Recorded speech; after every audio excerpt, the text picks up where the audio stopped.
All right, so in my last reading, I made a mistake and skipped the verse. I'm going to go back because you can't diminish this law. So I'm going to go back. 19 and 20. But the unclean man who will not be sprinkled, that man shall be cut off from among the congregation, because he hath defiled the sanctuary of Yahweh. The water of sprinkling have not been sprinkled upon him. He is unclean. So if you don't want the sprinkling and you don't get sprinkled, now you're cut off. You're not part of Israel no more. You're out. All right? And it shall be an everlasting statute forever. So we're going to be, so this is another Levitical job. Come in with the sprinkling. Okay, so-and-so got his hand cut off. Okay, sprinkle. Sprinkle. So this is just what has to be done. We're going to be some sprinkling folk. You know what I'm saying? It's peculiar. I don't care. You know what I'm saying? The Levites going to get this together. Now, Numbers chapter 20, verse 1. And the whole congregation of the children of Israel came to the wilderness of Sin on the 10th day of the month of Nisan. And Miriam died there and was buried there. So, and as on account of the innocency of Miriam, a well had been given. So when she died, the well was hidden, and the congregation had no water. Right? And they gathered against Moshe and Aaron, and the people contended with Moshe and said, what that we had died when our brethren died before Yahweh? And why hast thou brought the congregation of Yahweh into this desert, that we and our cattle may die here? So now people, they murmuring again about dying. All right? And why didst thou make us come up out of Mitzrayim to bring us to this evil place, a place which is not fit for sowing, or for planting fig trees, or vineyards, or pomegranates, and there is no water to drink? And Moshe and Aaron went from the face of the murmuring congregation to the door of the tabernacle of ordinance, and bowed upon their faces, and the glory of Yahweh Shekinah was revealed to them. And Yahweh spake with Moshe, saying, take the rod of the miracles, and gather the congregation, thou and Aaron thy brother, and both of you adjure the rock by the great and manifested name, while they look on, and it shall give forth its waters. But if it refuse to bring forth, thou smite it once with the rock that is in thy hand, and thou shalt bring out water for them from the rock, that the congregation and their cattle may drink. So, details. So, you're going to start out, and he says, first, speak to the rock. Adjure it. Command it to give forth water. If the rock don't listen to you, hit it one time. Now, this is this commandment at this time.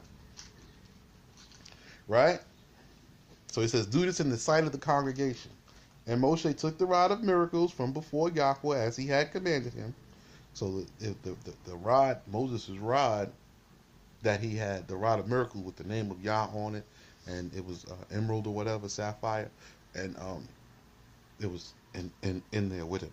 You know, Moses didn't walk around with it like all the time. He took it, he moved it, he brought it back out, and said, okay, people, here we go. And Moshe lifted up, and Moshe and Aaron gathered together before the rock, and Moshe said to them, hear now, rebels, is it possible for us to bring forth water for you from this rock? And Moshe lifted up his hand with his rod, struck the rock 2 times. And the first time it dropped blood, but at the second time there came forth a multitude of waters, and the congregation and their cattle drank. Poor Moshe, he was tired now, and he jacked up. It says speak to the rock first, right? And then it says if it doesn't, hit it once. He just went out there, he spoke to the congregation, he hit the thing 2 times. Wrong. Now he knows better. You see what I'm saying? He knows better. You have to follow the word of the Most High to the letter. You can't get out here and get all up in your feelings with these frustrated, murmuring folk. You just can't do it. These are the waters of contention where the sons of Israel contended before Yahweh on account of the well that had been hidden.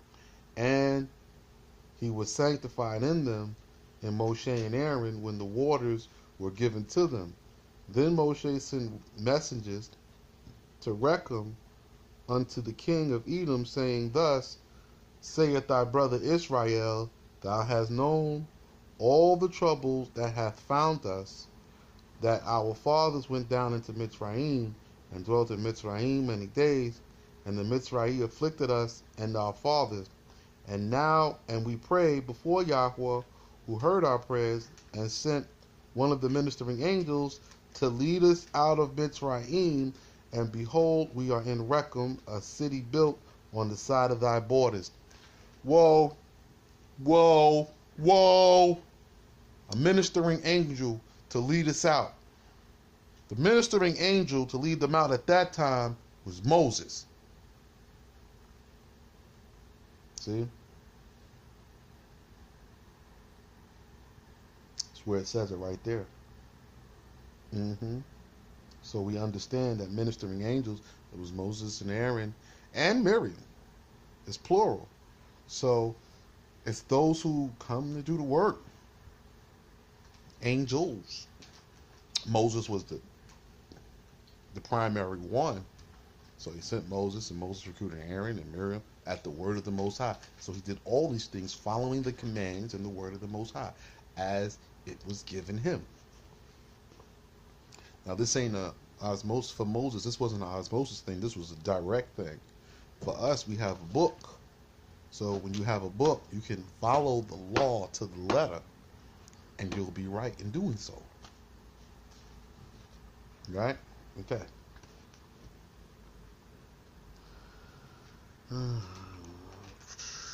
All thy fathers went down to Mitzrayim and dwelt in Mitzrayim. 20 and 17. Let us pass through thy land. We will not seduce virgins, nor carry off the betrothed, nor commit adultery on the king's highway under the heavens. We will go forward and turn not to the right or to the left to do any injury in the public while we may pass through thy borders. Now he makes clear, okay, we're going to keep the law. We're not taking any even women, no virgins, no, we're not causing no problems. Right? Just let us pass through. Right? On the king's highway. This is the most highest highway. We following the most high. Now, you know the prophecy that there shall be a highway from Egypt to Assyria, right? I know that prophecy from Isaiah, I believe. So now you see where that comes from. That comes from right here, Torah. See? All the prophecies come from here. And then they reiterate them with greater detail or elaborate on some future event that was established here. Yep. But Edomius answered him, You shall not go through my coast, lest I come to meet thee with the unsheathed sword. And Israel said to him, We will go by the king's highway if we drink thy waters, I and my cattle. I will give thee the price of their value. I will only pass through without doing wrong. But he said, You shall not pass through. And Edomiah came out to meet him with a large army and with a strong hand. So Edomiah would not suffer Israel to pass through his coast, and Israel turned away from him, because it was commanded from before Yahweh of the heavens that they should not set battle array against them, for as much as the time was not yet come when the punishment of Edom should be given into their hands. There's a time for that.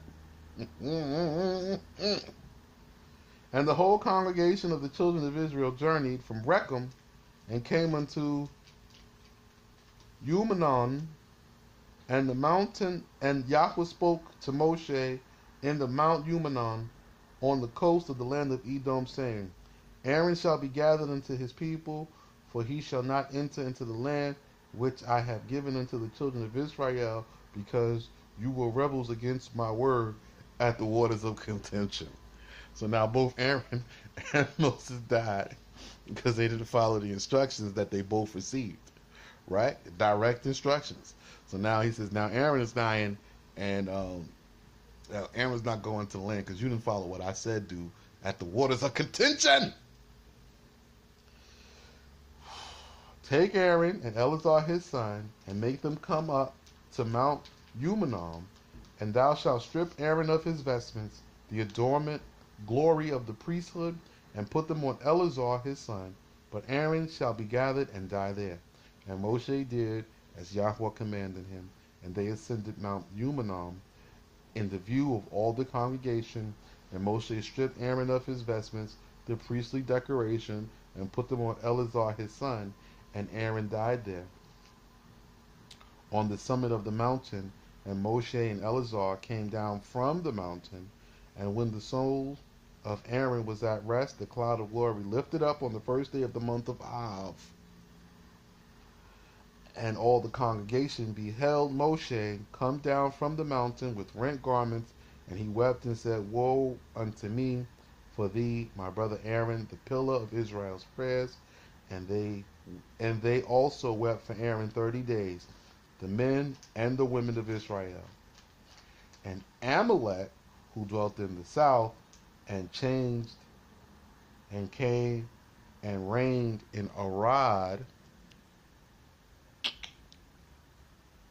right, heard that the soul of Aaron was at rest, that the pillar of the cloud, which for his sake had led the people of the house of Israel, had been taken up, and that Israel was coming by the way of the explorers to the place where they had rebelled against Yahweh of the world. For when the explorers had returned, the children of Israel abode in Rechem, but afterwards returned from Rechem to Matzaroth in 6 encampments during 40 years, when they journeyed from Matzaroth and then returned to Rechem by the way of the explorers, and came to Mount Umanom, where Aaron died. And behold, he came and arrayed battle against Israel, and captured some of them with a great captivity. And Israel vowed a vow before Yahweh and said, If thou wilt indeed deliver this people into my hand, I will destroy their cities. Yep. And Yahweh heard Israel's prayers and delivered up the Canaanites. And he destroyed them and their cities. And he called the name of the place Hormah. And they journeyed from Mount Umanom by the way of the Sea of Suf, that they might encompass the land of Edom. And the soul of the people was wearied in the way. And the people thought wickedly in their hearts, and talked against the word of Yahweh, and contended with Moshe, saying, Why didst thou bring us up from Mitzrayim to die in the wilderness? For there is neither bread nor water, and our soul is weary of manna, this light food. And the bath cold fell from the high heavens, and thus spake, Come, all men, and see all the benefits which I have done to the people whom I have brought up free out of Mitzrayim. I made manna come down for them from heaven. Yet now they murmur against me. Yet behold, the serpent, whom in the days of the beginning of the world I doomed to have dust for his food, have not murmured against me. But my people are murmuring about their food. Now shall the serpents who have not complained of their food come and bite the people who complain. Therefore did the word of the Lord send basilisk serpents, that they bite the people, and a great multitude of the people of Israel, died.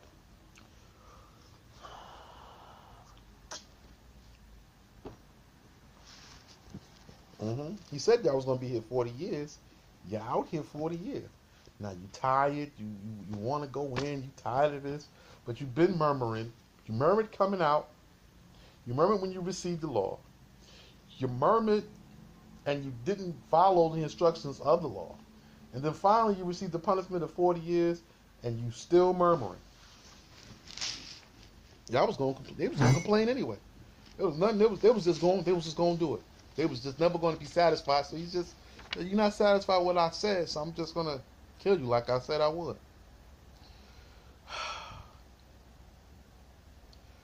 And the people came to Moshe and said, "We have sinned in thinking and speaking against the glory of Yahweh Shekinah, and in contending with thee. Pray before Yahweh to remove the plague of serpents from us." And Moshe prayed for the people.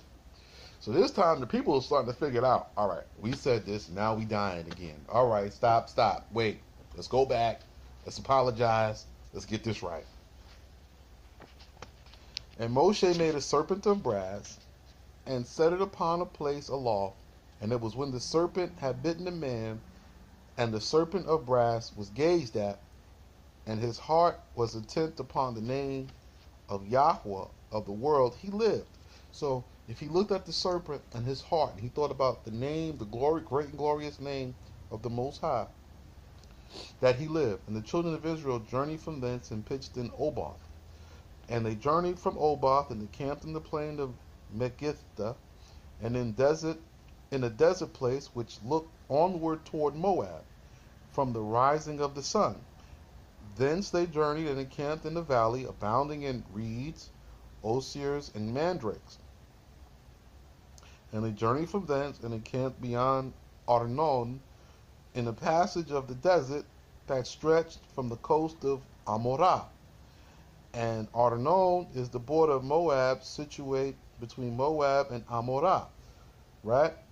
So Amorah, which is Gomorrah, right? So in the east toward the rising sun, before you get to Moab, there's Amorah. Now Amorah, and then there's a valley, and on the other side is Moab. All right, so we understand the geography, right?